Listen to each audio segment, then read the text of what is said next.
Hello, hello. We are live. Thank you, everyone, for joining tonight. My name is Kyle, so I do want to just thank you and welcome to NOCD's Monday night webinar. So, if you don't know me, I do want to give everyone just a brief introduction of who I am and what exactly I do here at NOCD. So, my name is Kyle, and I do work full time for NOCD. I have OCD myself, and I've struggled with a few different themes, really kind of all over the place, some more prominent than others. Now, I went through NOCD's ERP therapy early last year. So I've been out of therapy now for about a year and a half, and I actually just recently got back in just for some maintenance as I had kind of like a relapse, as that can happen once in a while. So I'm very happy to answer any questions at all about OCD ERP. I do want to give you just a pre-warning that I'm not a licensed clinician, so I cannot give like guidance or advice exactly on how to use ERP or how to do an exposure, but I'm very happy to answer any questions from my personal experience going through it. So thank you all for joining. You can ask really any question, that you have, and I will do my best here. So I'm going to scroll up to the beginning here and see what we have. I see we have some hellos. Hi, Danielle. Thank you so much for joining today. Okay, so looks like to start off, we have Darla. Okay, so it looks like she wrote a few different things. Let me see. So hi, Darla. Thanks for tuning in today. So I feel like what Linus says Charlie Brown does can make a happy event into a problem. OCD wants to rob me of all my happiness, can't even enjoy the season. Any tips on how to get through this?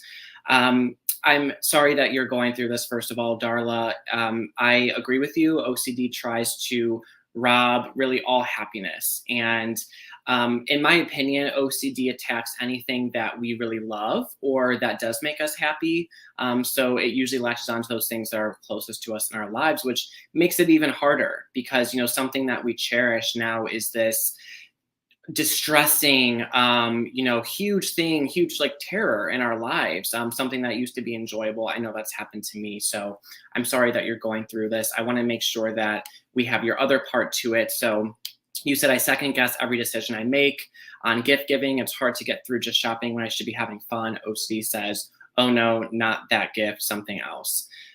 Yes, so I think that OCD can latch onto really anything at all, and especially when you are trying to do something enjoyable and it really gets in the way. And then I know for me, there's a lot of rumination on why don't I feel right or why don't I feel happy doing this? So I know for me, there's a lot of feeling checking there on, I feel like I should be enjoying this, but I'm not. And why is that? And what I find is there's rumination there that's attaching because you're focusing on the act itself versus just doing. And that's something where OCD is taking over, it sounds like. So any tips on how to get through this? So there's a really great article that my therapist shared with me that I thought was just really amazing. I'm going to throw it in the comments here before the webinar is over tonight. So what it is it's this article by Shepard Pratt, and it describes how to respond to intrusive thoughts. Now, this isn't quite ERP advice or anything like that. It's just kind of like a great resource to show different ways that you can respond in the moment. Now, I find that very helpful in situations like this that you're talking about when you're trying to do something that you want to be enjoying. And so it's like, I need like a quick technique to shut down this intrusive thought or this rumination so I can focus on what I'm doing. Now, there's a lot of different tips in there, so I'm going to throw that in here soon, but I think that would be very helpful for you. Okay. All right. Let's see here. How to feel like yourself again when OCD is making you have an identity crisis, especially when suffering from harm OCD. Okay, so absolutely. Harm OCD is actually my most prominent theme, harm OCD and existential OCD. So I really resonate with this one, and I understand the identity crisis part of it. I know for me, when it started, I just thought I was a terrible person. I thought that, I clearly have never known myself, or I clearly don't know what my values are, because now I'm having these really disturbing, scary thoughts. And so what does that mean about me? That's really, there's a lot of guilt and shame that came along with that. So how to feel like yourself again. So what brought me to back to myself was ERP therapy. So I'm not sure if you are in therapy, but I would love to hear a little bit more. But ERP therapy is what gave me that trust in myself back, because OCD took that all away from me. And I was, to be honest, I felt like I was one of the most confident people around. I walk into a room, I just feel on and ready to go. I really used to, well, I mean, I do now, but prior, when OCD hit really hard, I used to just love myself so much, and different qualities about myself I would think about. And once OCD hit, I lost all of that. I didn't know who I was anymore. I didn't know why I was. I didn't know or trust what I really cared for. So, how to feel like yourself again? Well, OCD is trying to make you feel like you don't know yourself. And it's trying to have you act out of fear versus act out of values. So that's something that you do during therapy is you kind of break up, what do I do out of fear and what am I doing out of values? And that is can really show you, okay, so OCD has been trying to stop me from doing all of these things. Maybe it's stopping me from dating. Maybe it's stopping me from getting dinner with that friend I haven't seen in a while, but it's stopping me because I'm anxious. And am I going to come off right? Can I be happy during that meeting? So I think it can pull a lot away from you. So what I have been doing, and just from my therapist, is do it anyways. Even if you don't feel like you want to, or you feel like it'll be easier to not, or that you'll be uncomfortable. Well, it's kind of treating that like an exposure. So really taking that and acting out of your values of, no, what, I want to do this, and what I found is that as I've done those things and acted more out of my values, I've been able to gain myself back. And especially in the beginning, it really came down to ERP and exposures. So yeah, I would love to hear if you have done exposures, and then maybe go from there. Okay, Eliza. Is it normal in real event OCD to be afraid to talk about your past mistakes to an OCD therapist, or that no one would love you if they knew what that I did? So I would say it's very normal to feel that way. I think overall with OCD, to talk about anything from the past that you feel like, yes, was a mistake or you shouldn't have done. And I think there's a lot of guilt and shame that comes along with that. Absolutely. To feel like you can share. So yes, very normal to be afraid. And it sounds like OCD is also coming into play of like, if you do share this, like, no one's going to like you, or people are going to feel this way or that way. But really, when it comes down to it, it's uncertain how people are going to feel about that, whether it's good or bad. Now that's uncertain. So that's a doubt there. So the way to really challenge OCD is to do it anyways, is really what it comes down to, is always trying to go against OCD and what it's trying to tell you. Like, oh, OCD doesn't want me to do that, I'm going to do it.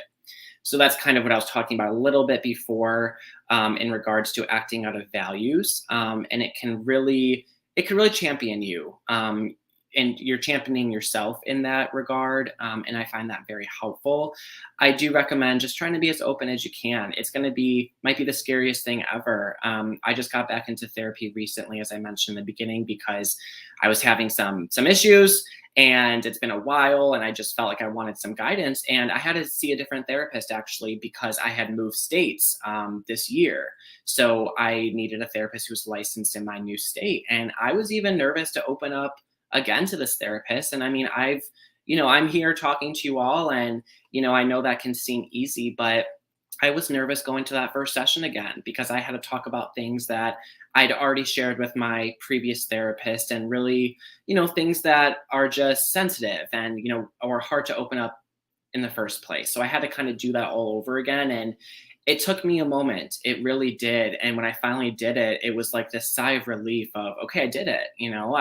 OCD was telling me not to. And what if this? What if she thinks that? What if she says this? But I did it anyways.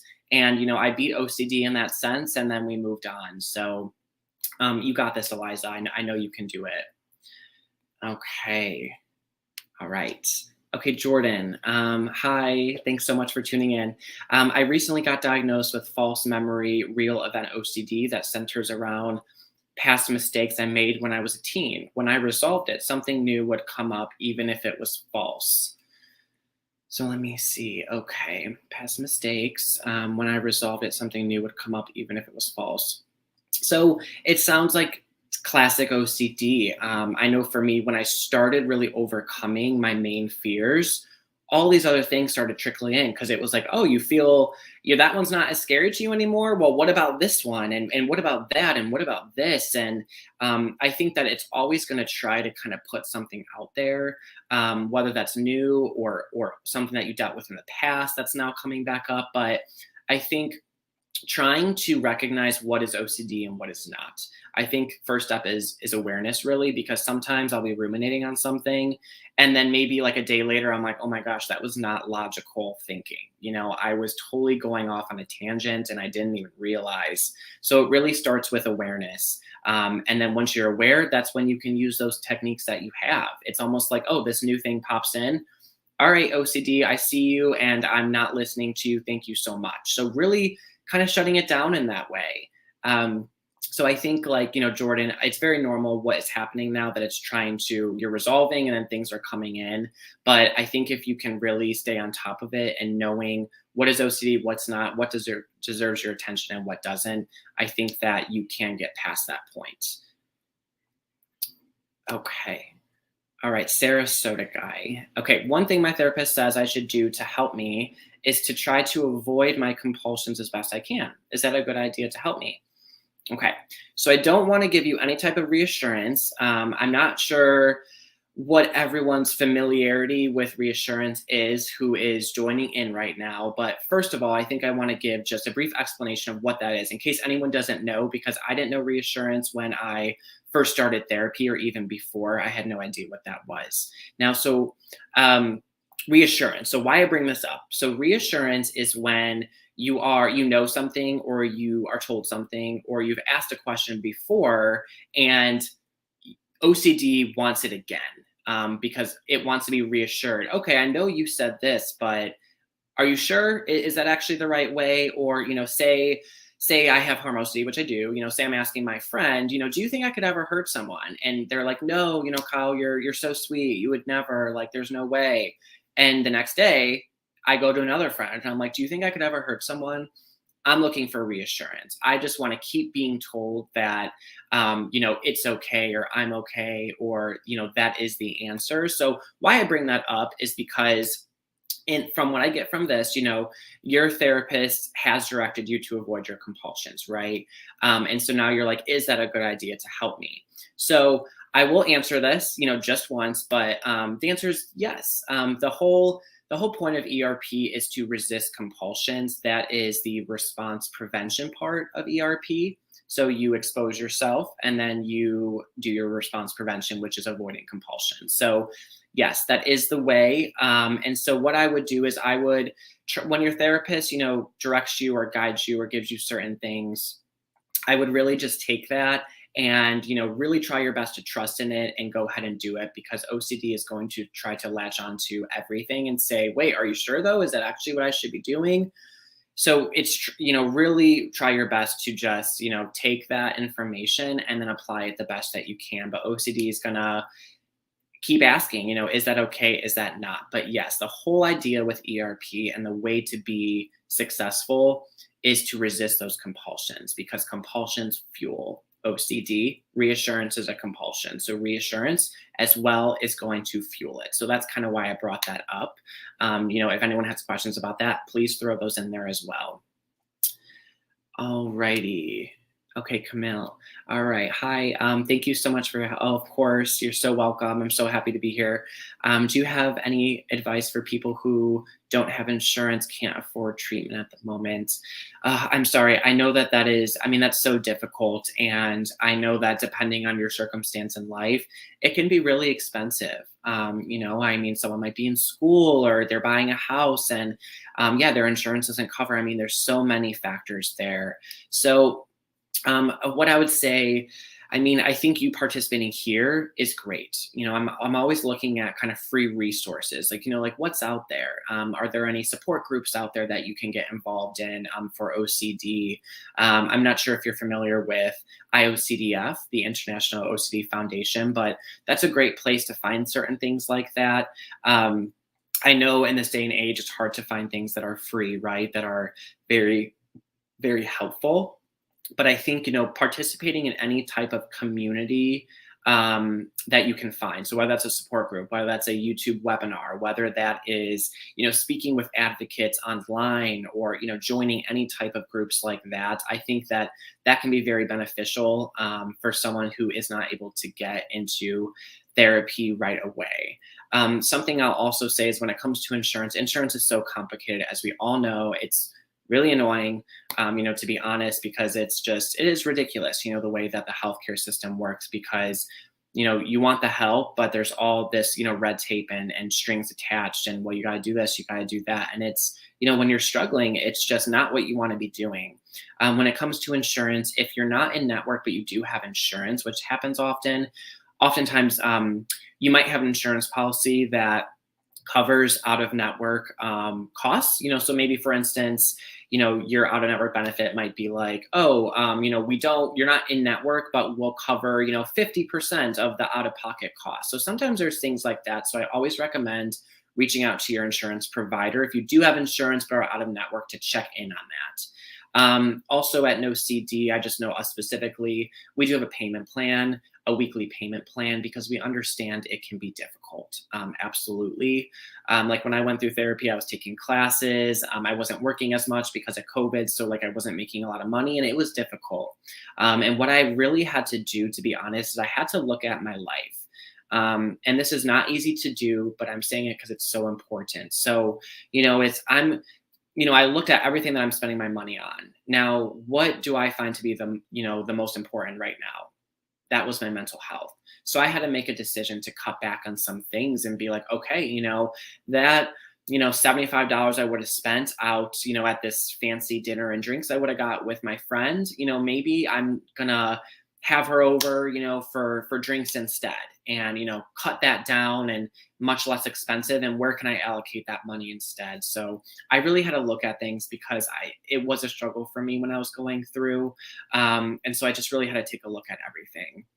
I hope that helps. I know it's difficult financially, but any type of free support groups you can find, or anything like that to get involved in the community, I think could be very helpful in the meantime. Alrighty. Will I ever go back to my normal life? I feel kind of hopeless. These intrusive thoughts and anxiety has taken over me. So I'm so sorry to hear this. I know that feeling of hopelessness. Before therapy, I was lost completely. To be honest, I did not think that there was even an ounce of hope that I could get better or change. It didn't seem possible at all. And how I describe it is, when you're in the depths of OCD, it's like you're in a car and it's like a frosted windshield. You can't see through. No matter what you do, you can't see through, and you try your best, but you're always doing your best with what you have. And when you can't see, you can't see. Now, even while feeling hopeless, I got into therapy, because it's kind of like silly, but it's like I was hopeless, but it was like my last hope. And I just wanted something to help. I didn't know if I was going to get back to my normal life, but I knew I was going to do anything that I could to get there. I did get back to my life.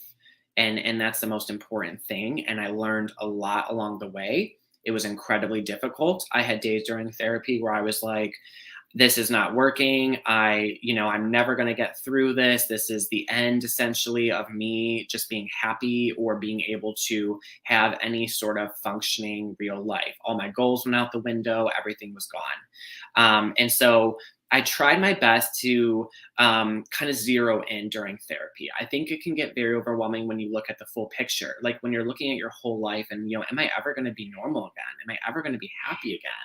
Am I ever going to be able to have kids and get married and do this? That is very overwhelming to think about. Absolutely. And it's all valid, but it's overwhelming. So I tried to really zero in and just be like, right now, what can I do? What can I do to help myself? What do they say works? What is my therapist saying?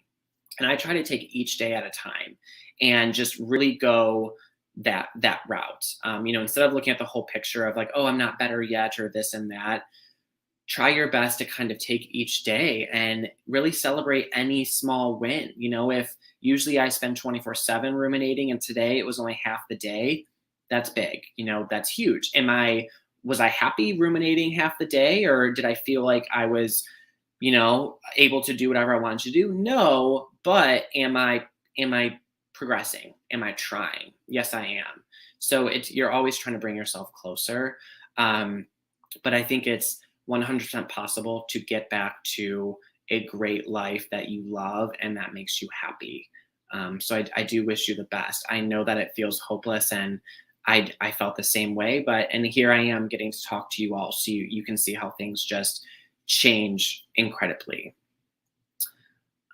Okay, so Jordan had another question. So how should I be uncertain about so many things? Any tips would be great. So how should I be uncertain? So OCD wants certainty. I'm not sure I quite understand your question, so if you maybe would elaborate just a little bit, Jordan, but OCD is the doubting disorder. So it wants things to be certain, but things can really never be certain. And that's the problem with OCD, and that's why it's so distressing, because essentially this is just a very simple, silly like analogy, but say I am, outside and it looks cloudy maybe, and I'm like, oh, is it going to rain? Well, I cannot say no matter what for certainty that it's going to. I don't know. It could, it couldn't. It looks like it does. It might not. It could totally be sunny in 2 minutes. I have no idea. Now, basically what's happening is OCD wants to predict the future. It wants to know for certain, but is it going to rain? I need to know right now. I have to know. I have to know. There's no way to know. So you can see you're searching and you're searching and you're searching, and you don't get the answer. So that's where compulsions come in, and they'll do whatever they can to find an answer, but the answer can't be found. So it's very, very distressing. So the goal of ERP and the whole idea to overcome OCD is to be okay with uncertainty. And that's very easy to say. It sounds, very simple, right? Be okay with uncertainty, of course. Well, it's not easy, and it takes a lot of practice to be okay with that, to be okay with, am I gonna infect myself if I don't wash my hands this many times? I might also not. And so it's all uncertainty, but ERP teaches you to be okay with that uncertainty. I hope that helps, Jordan. Let me know if not, if there's anything to clarify there, please. Okay, let me see here. Hi, Mario. So Mario says, yes, good to see you again. It's been kind of a minute since I've been on here. So you said you sent me a message on Instagram. Yes, I'm not a big user of Instagram, but I will see if I can go check. I know that I'm private, so I don't know if those come through, Mario, but you might have to resend that, Mario, because I think I checked recently. I don't think I saw something, so I don't know if there was an issue there, but go ahead and resend that, and I will try my best to answer your question. Okay, good to see you here, though, Mario. Thank you. Okay. Let's see. So Nimrata, I hope I'm saying your name right. How to enjoy life when you ruminate all the time. Yes. I think it seems that a life ruminating all the time is not a great life, right? It definitely doesn't sound like it, and I know it isn't from my experience ruminating all the time. My life was rumination. It still can be once in a while. Like I said, I've had a spike in OCD symptoms recently, and so I've come into a lot of rumination, and I'm practicing all over again, and this is kind of the way that you manage OCD in your everyday life, and this is recovery for me. So how to enjoy life? Well, the goal is to stop rumination the best that you can. And first off is to become aware of it. Now, something that I've learned very recently in therapy, because it has been a while since I've been in, and I've been learning all these new things. I mean, I thought I was the expert. I'm here talking to you guys, and I do know so much, but I don't know everything. And even coming into therapy with this new therapist, I felt like I was all knowing, which I mean, I knew a lot. I knew what worked for me. I knew what worked in the past, but she was sharing with me different things and different ideas and different approaches. And I was like, whoa, I've never done these things before. That's, how do I know that's right, or whatnot? So I started ruminating over all of that. And what I learned and what she kind of taught me was that, say this was a real life example. This was a few weeks ago. I went to the museum, Natural History Museum. I was really excited. I really wanted to enjoy it. But my spike in OCD has been with existential OCD.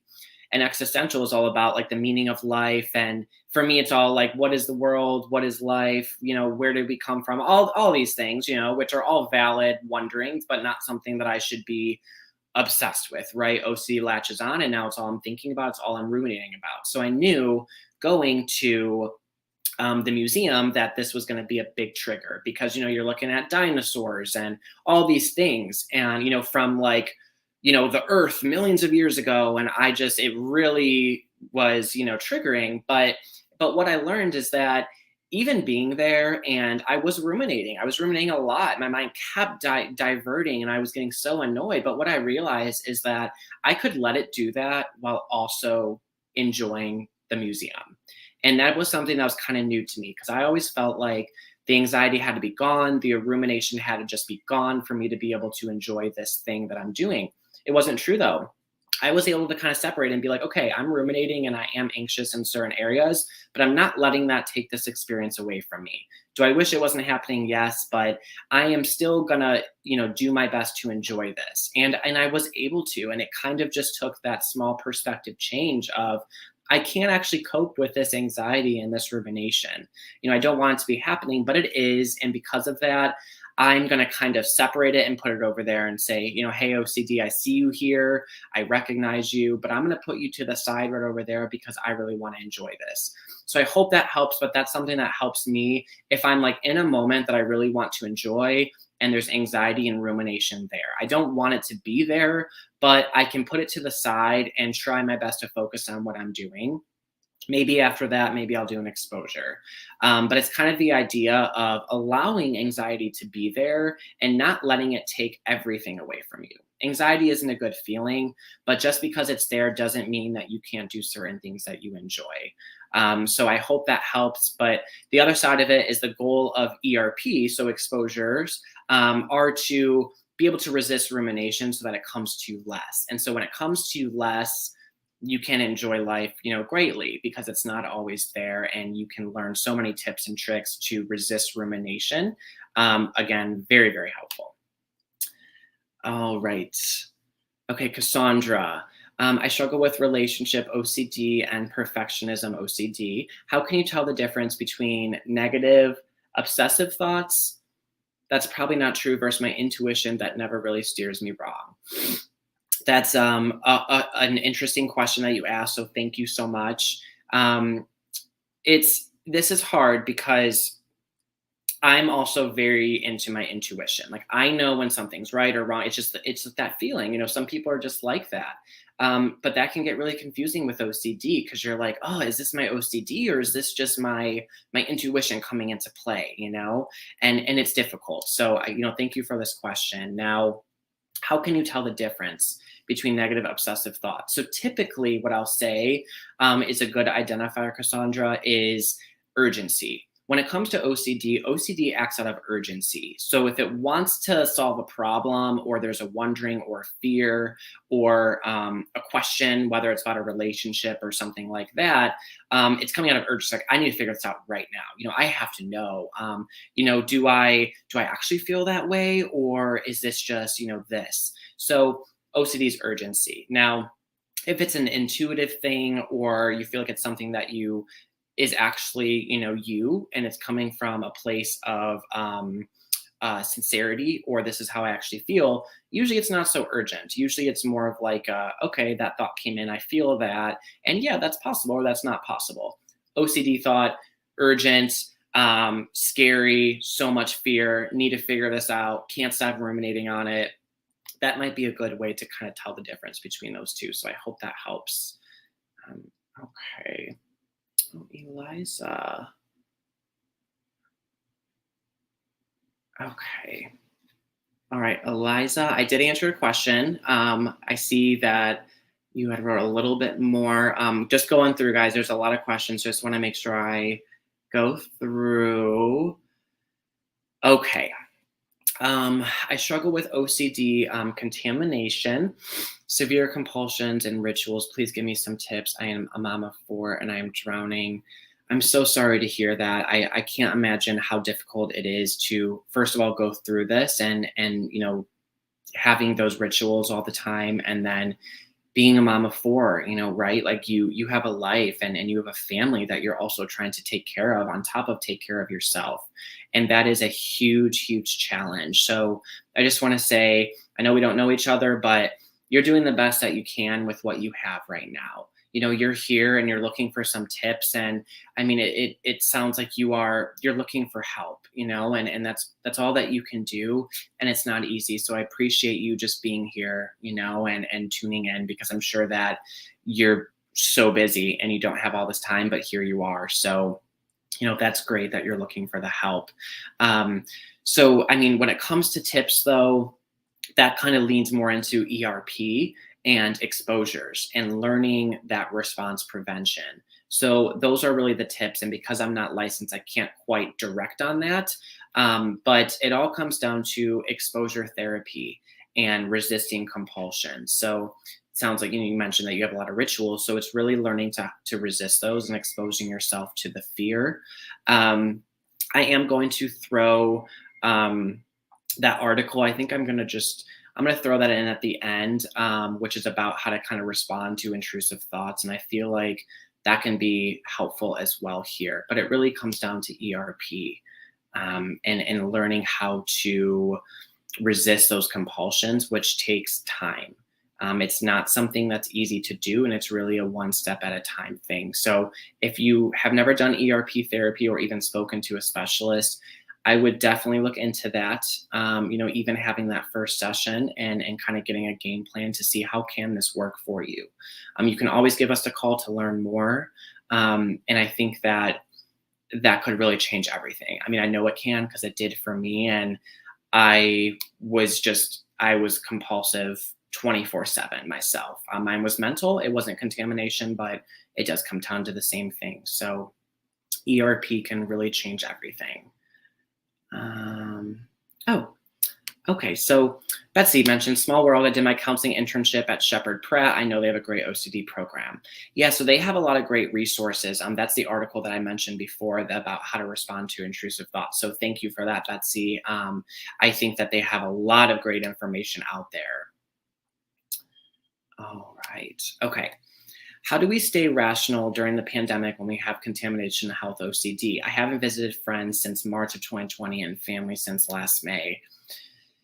This is a difficult one. The pandemic is life-altering in itself. And someone who experiences contamination OCD, it's so complicated because, you have the CDC and all the health officials saying to do certain things, and then OCD comes into play and really can take that to the next level. So staying rational, I would say when it comes to rationality, it's really sticking to what the officials are saying. For instance, because I know this happened in the beginning, especially when they were talking about, wash your hands for 20 seconds. You always want to make sure you're washing your hands for 20 seconds. Well, if instead of washing it for 20 seconds, if you're washing your hands for 2 minutes straight every time, well, that's not so rational. So it's kind of looking at, what are they saying to do? What is actually safe and what is, kind of like the average of what I should be doing to keep myself safe during this pandemic? What is recommended? Now, if you feel like you're going way above that in regards to trying to keep yourself safe, that's where it could be venturing into the OCD realm and being irrational. So I like that word rational because OCD is not rational. It's coming from just this place of fear. And so it's not quite rational. But I think when you're looking at that, just try and see, am I doing things differently than what they're saying? I mean, I know, for instance, it's not, you haven't visited friends since March of 2020. I mean, that is so long. We're almost coming up onto March of 2022 here in, 4 months, but that's almost 2 years. That is a long time. Now, if they're saying that, it's okay to, see friends as long as, you're social distancing and wearing a mask and whatnot, then, that's kind of looking at the rational side of things. And so if OCD is interfering and not allowing you to do that, then that's kind of where that's coming into play. Okay. Hi, Andrea. Thank you for joining in. Okay, so Andrea has a question here. Okay, so how do you break your rituals? I've gotten a lot better, but still catch myself into compulsion. So yeah, I love you saying you've gotten a lot better, to be able to recognize that and see that that's happening. That's such a good feeling. Even though it sounds like they're not completely gone or anything, but that's a great thing. I mentioned this before. It's kind of, looking at those small progressions, and that's huge because those all can add up to big change at the end. But I mean, this is something my therapist said recently, but she's like, you're never going to be able to stop compulsions just completely. You're always once in a while going to catch yourself ruminating or this, like, you're never going to just stop it altogether for the rest of your life. And it really kind of just her saying that, I was like, you know what? Yeah, like, yes, rumination and compulsions are going to happen. What can I do is stop them as soon as I can. Try my best. If I ruminate, if I'm catching myself ruminating, and even if it's an hour in, well, I notice at that hour mark, that's my opportunity to be like, what can I do right now to stop this? So it's okay that they happen, but it's really about trying your best to stop them when they do happen. So don't feel like, oh, if I don't, if this still happens once in a while, or if I'm never able to just completely stop, then that means, you can't recover, or you can't live a good life. Well, you can. It's just about watching it in those moments and trying your best to stop. Yes, Miriam, OCD can definitely be a monster. But I do think that that's where the perspective comes in. Because it's perceived as a monster, so it is a monster. But when you can look at it and be like, you know what, actually, I know you come off as a monster, but now that I'm a little bit closer to you and I'm confronting you, you're actually pretty small. And then that's when those symptoms can really fall, because we're no longer putting so much meaning. But I absolutely understand what you're saying, but it kind of just funny how it ties into ERP, because it's really about perspective. Because it's that cognitive change. And so if you can start perceiving OCD as something that is not so fearful or scary, and especially those thoughts, then it can really dissipate in that way. Okay, this is a good question. So why does OCD latch on from obsession to obsession all the time? I know, it's so annoying, to be honest with you. I don't know why. I think because it's scared. It's scared that you start to overcome certain things. I know for me, I've struggled with a few different themes. And when I got into therapy the first time, I had harm OCD, POCD, existential OCD, just right OCD. And I would kind of work, it's even before therapy, like one day it was like, harm OCD was so prevalent, and oh my gosh, like how am I ever going to get through that? And then that kind of faded. And the next day it was existential. What is the world? Oh my gosh. And it just goes and goes. And going through therapy, I started working on, say, harm OCD first, and I started feeling less scared of that. And then all of a sudden, oh gosh, now that I'm feeling better about that, here's this other new thing. And so it's a hard thing though, because I think it can be disheartening of, what, can I just not, obsess over something for just one moment? Is that possible? So it's discouraging. But I think that the more though that OCD throws at you and that you shut down, the more that can be far and few in between. I think especially in the beginning, it'll keep trying to throw things out of, oh, you think you're good? Well, what about this? What about that? And that's scary, because you're like, seriously, can I have a moment? But I think when you start looking at things at what they are. So I kind of mentioned this a little bit earlier, but It's really about identifying it for what it is. So, say something new comes in. Um, is that OCD? And if you can be like, yeah, that is OCD. There's fear there. There's urgency. I'm ruminating right now. Like, that's OCD. I don't have time for that. And kind of trying to shut it down. And then those things can hopefully not latch on as much, especially when you get some more of those tools. You might kind of worry about something for a moment. It still happens to me once in a while. I'm like, oh gosh, like I just heard that story and it's kind of triggering. Am I going to latch onto that? Maybe I will. I kind of try my best just to be like, yep, I might. Who really knows? But hey, I'm gonna go do this over here because I don't really care. So, trying your best to identify it for what it is and let it be, essentially. But yeah, I don't know why it does. It's just the nature of it, unfortunately, and it sucks. But we can still beat it. Absolutely. Okay. Okay, Daniel. I can't enjoy many of the things I used to enjoy, such as music or movies, because OCD wants to make sure I replicate the enjoyment of previous activities, and that results in me suffering through them. Okay, so to best understand Daniel, so it sounds like it's hard for you to enjoy certain things right now because you think about how you felt prior to OCD and you feel like you aren't able to achieve that same level of enjoyment. Is that right? If that is the case, if I'm understanding that correctly, same thing happens to me sometimes, and recently because of the spike that I've been going through. And it's like, I want to just be fully aware and fully in that moment to enjoy it. And it's like, when I was doing this a year ago, if I went out with my friends, like it felt like it was so much more enjoyable because I wasn't ruminating and now I am. So, does that mean I can't enjoy this as much? But when you're kind of looking at all of that, that's all rumination there. I realize that OCD is just, it is so getting in the way. And I think there's a valid point to it. And that's what I told my therapist, like, it is valid. Like, couple months ago before this relapse, I mean, I was, in such a great place. And now these things aren't quite as enjoyable because I'm not. And yeah, that's kind of true, right? That can be true, but I'm also deciding for that to be true versus letting it be and doing what I want to do anyways. And when I started doing that, what started happening is OCD started subsiding. And I started being able to be more in those moments instead of thinking, oh, well, it would have been better if I wasn't in this relapse. I was able to kind of grasp that a little bit more when I stopped that rumination on that. So I know it's hard, Daniel, but this is something I'm still working through right now. But I think you can. I think you just really got to work on shutting that down. But I get it.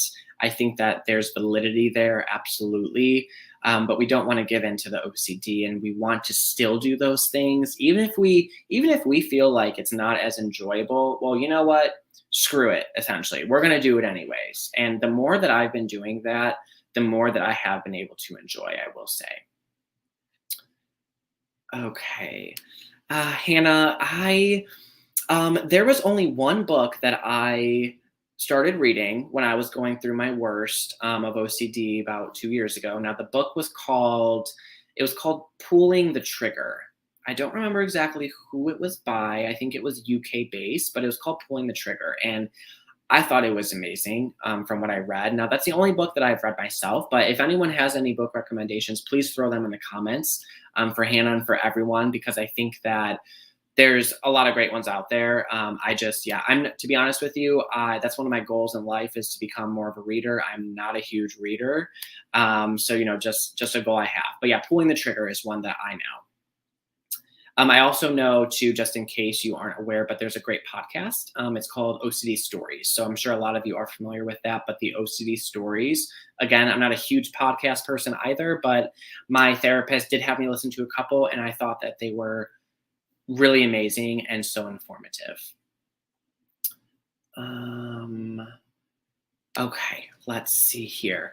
How to stop excess salivation due to sensory motor OCD. Can you tell ERP therapy for it?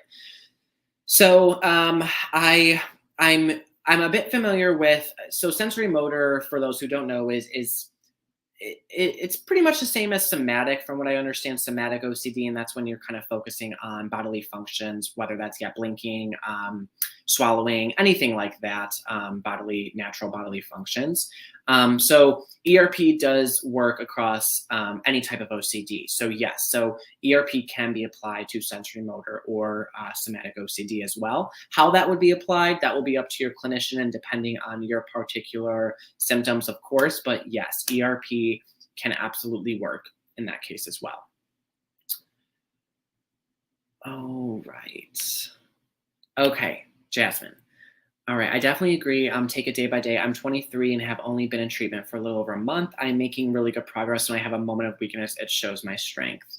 Awesome. Thank you so much for sharing. And to hear that you're making good progress, I mean, that's amazing, and being in over a month, that's not a long time. It is not. And although it could feel that way because it could feel pretty intense in the beginning, I know for me, I was doing some more sessions in the beginning, but so great to hear you're making progress.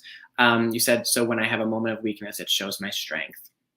Absolutely. And you said it. And that's what I always like to point out is that, all of us here, we are so strong because we are going through this. I wish that we weren't.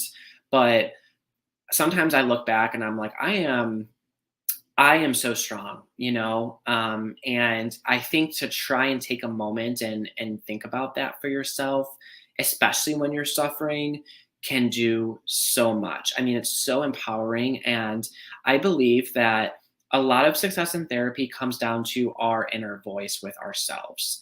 I know for me, I'm not always the kindest, you could say. I set high expectations. If I fail, I'm upset with myself. I talk down to myself.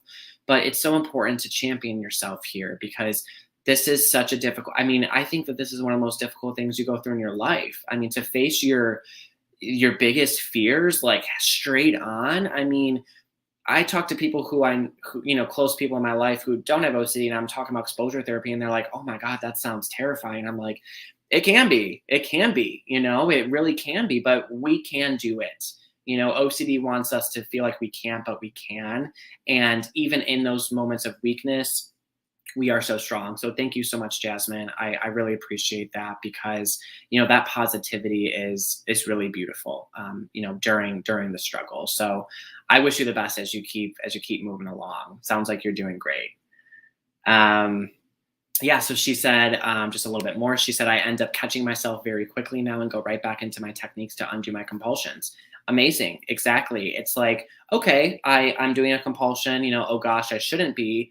Well, what can I do right now? I can change that. This is what I can do. This is what I can do. And yes, and versus sometimes I would be like, oh gosh, Kyle, you were just ruminating for an hour. Like, how could you do that? Now it's just a lost cause for today. No, I caught myself.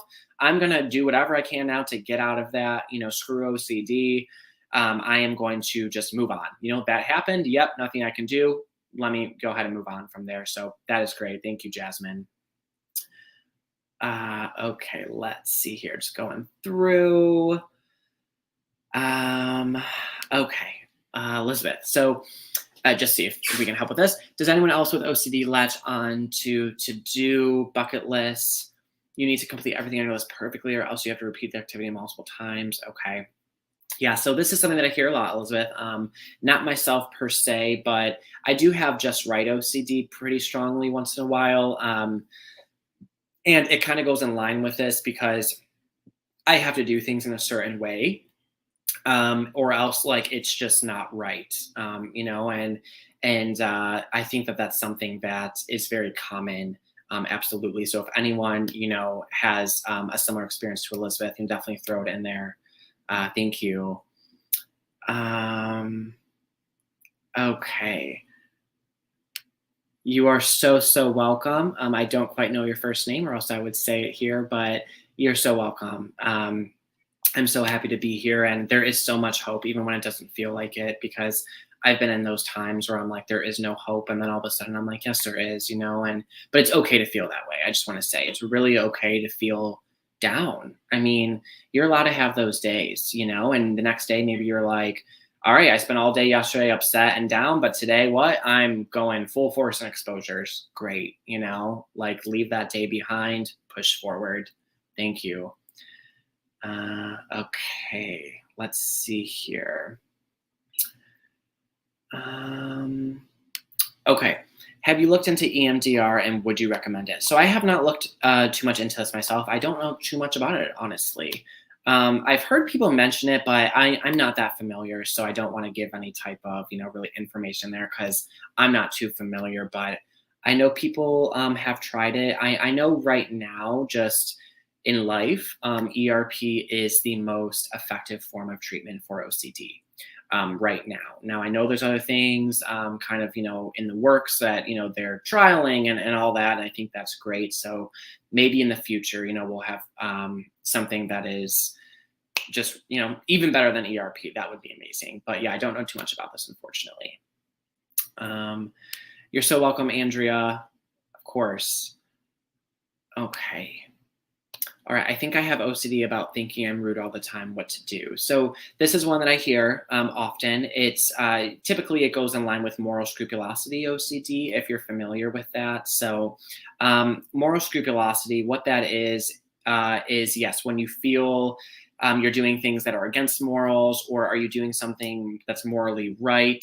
A lot of times with moral scrupulosity, there might be like racism, any type of racism involved, any type of like any type of looking at certain groups of people and thinking you should feel one way or the other, saying certain things that you feel like, was that rude, did that come off this way, I don't quite know. That sounds like to be in line with moral scrupulosity. Now there's a lot of techniques that you can do. It does come down to ERP with that.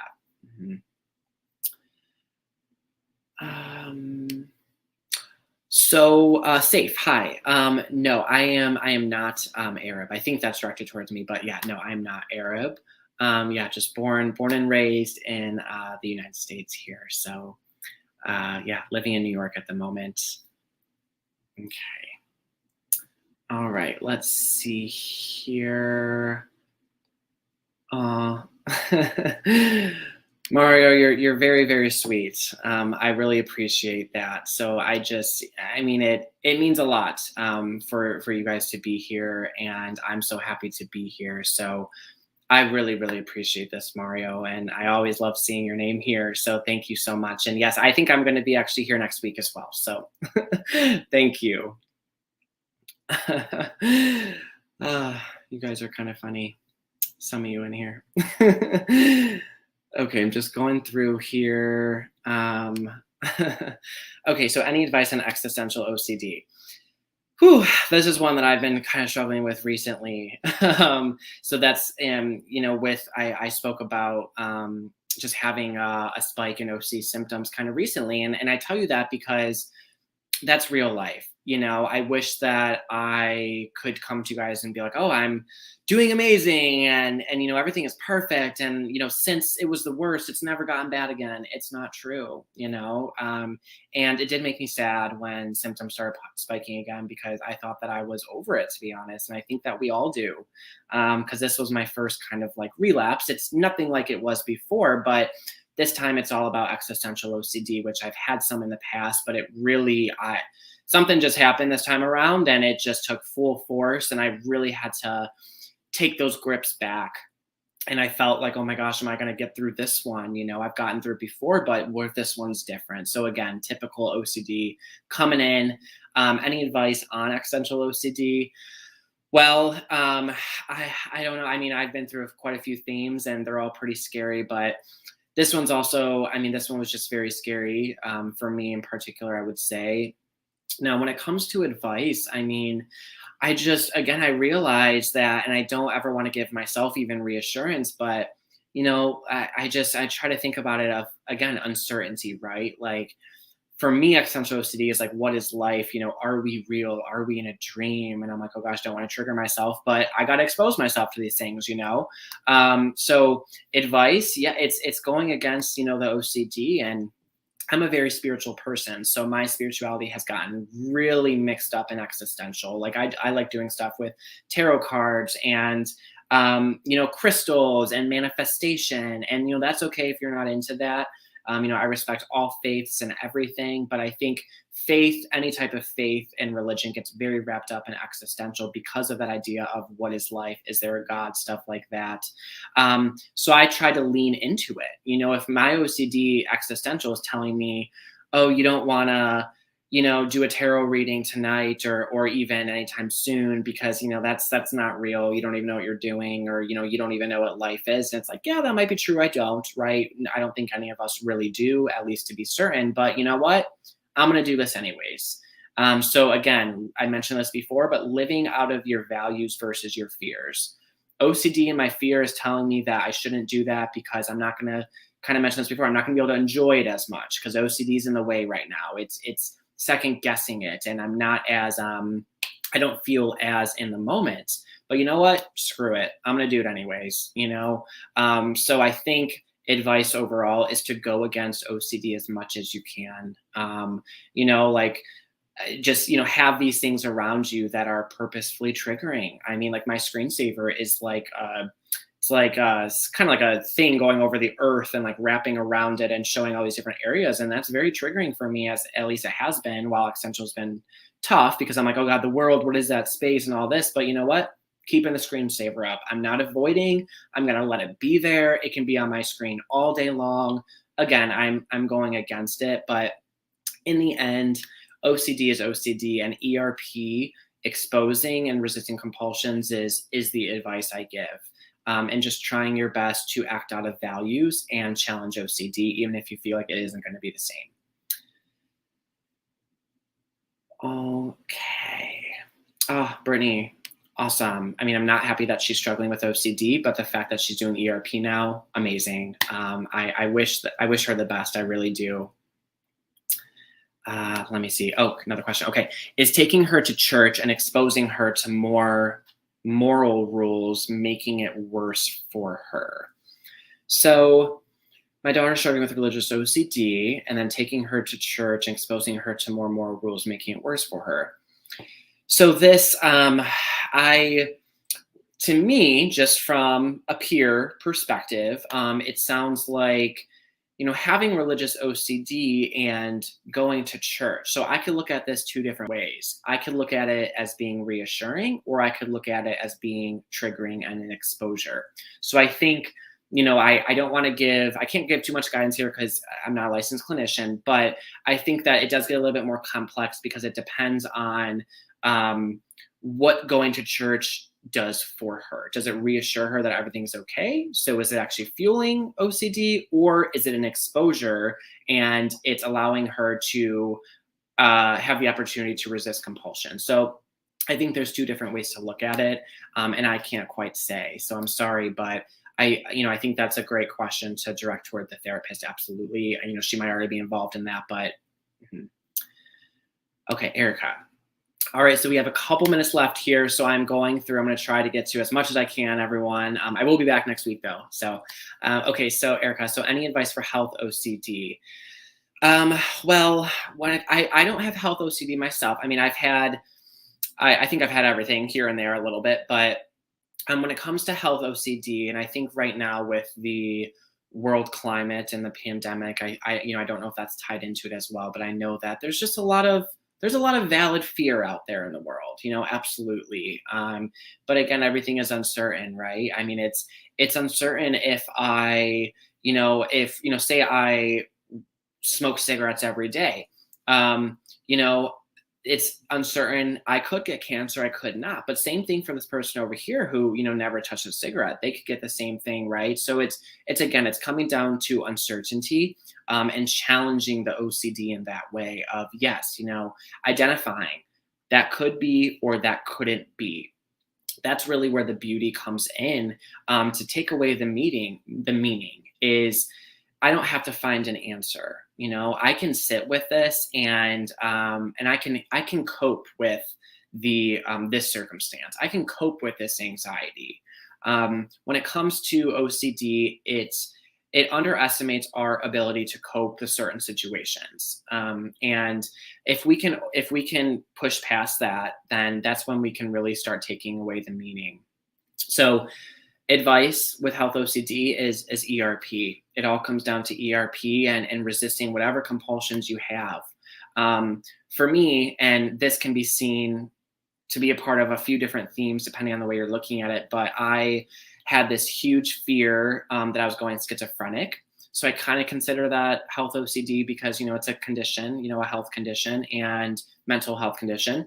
And that was, a huge obsession of mine. And so I was taking quizzes online every single day, like 100 times a day, the same quiz over and over again of like putting in my symptoms and seeing if I was on the edge of schizophrenia or psychosis. So, during that time, my goal, what I needed to do to take away meaning was to resist compulsions, which means not doing those quizzes. So that is what I needed to do at that time, was to resist compulsions. So I think, if you can identify your compulsions, you want to try your best to resist those. That is ERP in essence, and that is a way to overcome and take away the importance of the thoughts or fear. All righty. Okay, just looking through just to see. It looks like we got most of this so far. Okay. So this is another good question, Brittany. Any advice on what your family and friends have done to help you heal? I would. It's very hard for me to feel like I want to ask people for support. That was also something I had to overcome, is because I feel like I can be a burden, like, oh, I'm distressed. This is happening to me. Like, can I cry on your shoulder? That's never been me. I don't like to do that. And so that was something that I had to really overcome on my own, to be able to ask friends and family for support and know that I deserve that. And they also want to give that, that was a perspective change that I had to go through.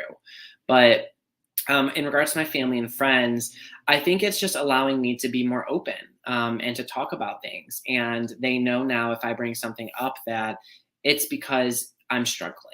I don't mention things unless like it's, I'm asking for some help here. And so sometimes, and just more understanding, if I'm going maybe through an episode, or I'm just having a tough day with OCD, and, maybe my mom is like blowing up my phone. And so I'm just getting much more irritated than I would. Love my mother. But, it's like, if I'm not in an OC episode, I might come off much more kind and patient. But if I'm going through an episode, then I'm snappy and whatnot. But what I've appreciated is, for my mom in those instances, like, I can tell her and know that she will be respectful towards it and understand if I'm like, I'm just having a really hard day OCD wise. Like, I need a moment, and I can't really do this right now. It's boundaries. My family and friends have been much more respectful of those boundaries versus kind of maybe getting upset with me. Why haven't I messaged back? Why hasn't this happened? Just much more understanding of, oh, it's okay. Yeah, take your time. Let me know if there's anything I can do. That's been very helpful for me, is respecting my boundaries. I used to think that, sometimes putting up boundaries was rude or whatever, but this is for me. And especially when it comes to OCD and allowing you to heal from it, we need that support and respect. So that's something that that has helped me a lot here, Brittany. Oh, right. Let's see. Okay. Wow. I think that we perfectly got through everything, which is awesome because we are right at the time. So thank you, everyone. Seriously, so many good questions today, and I really appreciate you all. If you weren't here, I wouldn't be here. And I love just getting to talk, because OCD recovery is it's all over the place, and I know some of us are new into this. Some of us have been through ERP. Some of us have been through and are still struggling. I've been all over the place as well. These past, maybe 2 months, I've been kind of struggling again, but hey, I'm here and I'm still pushing forward, and I'm never going to let it stop me, and we're all here for each other. So I just want to say, if you're not, if you haven't done therapy, or you're thinking about it, or you've never seen an OCD specialist, if you feel like you are experiencing OCD, that is, the most important thing is to find yourself a specialist. And, obviously I work with NOCD and I work here for a reason because it saved my life. And I know it does the same for so many people. And it can do the same for you as well. So you can always call in. You can book a call on our website. I'm so happy to work here because I just want to spread awareness for OCD and, give us all the best chance that we have to overcome this together. And just so you know, too, at NOCD, you get a therapist, your specialist, but you also get matched with a peer advisor. I'm a peer advisor here. So what that means is that I get matched with you when you start therapy, and we can talk on the phone. We can have an appointment before your first true therapy session so we can talk about stuff like this. Again, I'm not a licensed clinician, but I know how meaningful it is to talk to someone else who understands. And it even benefits me a lot to speak with you as well, because sometimes, someone might say something and I'm like, oh my gosh, me too. And it's just, it's very helpful. And so you're not alone in this. And it's very important also to feel comfortable with your therapist. So that's also why you get a peer advisor, because once you go through your first session, we check in. I want to know, did you like your first session? How are you feeling? Did you feel good and connected with your therapist? Do you feel comfortable moving forward with them? Those are all important things. And that's what I'm here for. That's what us peer advisors are here for. And we're so happy to be able to support you. Jasmine, interesting. I'm not sure when you started, but that's definitely something to look into. If you still have our texting number, the main number on the website, go ahead and give that a text and we can look into that. Maybe there's a reason there, but we can definitely look into that. But Corinne, that's so amazing to hear that it changed your life. It changed my life as well, continues to do so. So thank you, everyone. I really appreciate it. I am going to be back, I think, next week on Tuesday. So, I'd love to see you all again. And, just thank you so much. And I'm sure that we'll all talk soon. So everyone have a good night. Thank you. Bye.